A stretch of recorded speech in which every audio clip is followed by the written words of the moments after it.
Yeah, it was a nice way to finish on the 18th. I had fought hard all day, and I had let a lot of birdie opportunities slide early and middle of the round, but I fought hard to stay in there and hit a lot of good quality shots, made a bunch of good pars, and then on 18, when you don't really expect to get one, I put the ball in a good spot where I had an uphill aggressive putt at it and was able to roll one in. It felt good.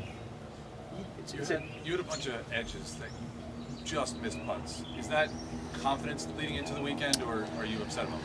It was a touch off, but quite honestly, after we had two waves of players go through, the greens weren't anywhere near like they were when I played yesterday morning. They were just pristine. And with the field being cut in half, I expect they'll be every bit as pure as they were yesterday for us throughout the day. But when the greens are very firm, very fast like this, and you have soft greens that get indentations and spikes and so forth, it's very hard to make putts because you can't hit them firm enough to hold its line. And I struggled with a lot of short putts today, and I've been putting really well. So hopefully tomorrow, today will just be an anomaly on the greens. I'll get it back tomorrow because I've been playing well. I mean, today should not have been an over par round as well as I played. How many holes did you think we were going to get in today? I thought we'd get in all. They finished last night at 8:19. That's 5.5 hours from when we teed off. I thought we should get it in. How do you feel about being tied for the lead going into the weekend? It feels good to be in contention heading into the weekend. You know, there's a lot of players that are right there around par, a couple over.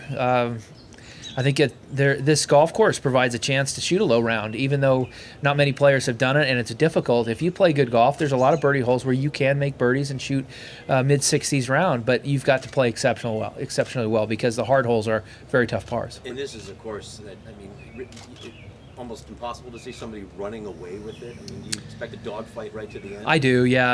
I don't see how anybody's going to separate too far from the field. They might get a hot round tomorrow, and there might be a hot round Sunday, but unlikely to be from the same player. You like that? You like that kind of outcome? I just like being in the mix. I just think it's fun to have a chance heading into the weekend. And the way I'm striking the ball, the way I'm hitting it, the way I have control off the tee, and as good as the putter feels, even though it didn't show today, I'm very excited about the opportunity this weekend. How do you think this course is going to change with the sun coming out now? Is it still wet out there? Yeah, it's still wet. I don't think it'll dry out and become too firm. Possibly Sunday, but there's no need. I mean, why would you do that when it's playing perfectly right now? What was the conversation between you and Dustin on 17? Just that we may hit one tee shot. If they get stuck in the fairway and have to wait, we need to hit one tee shot so we can finish. And so they moved out of the way, and Keegan hit a tee shot. Then they went back in the fairway, finished the hole, and then Steve and I played. But it was just nice of them so that we would be able to finish. Really tough up and down on 14 after the bogeys. Did that change your round, turn things around for the really tough holes coming up?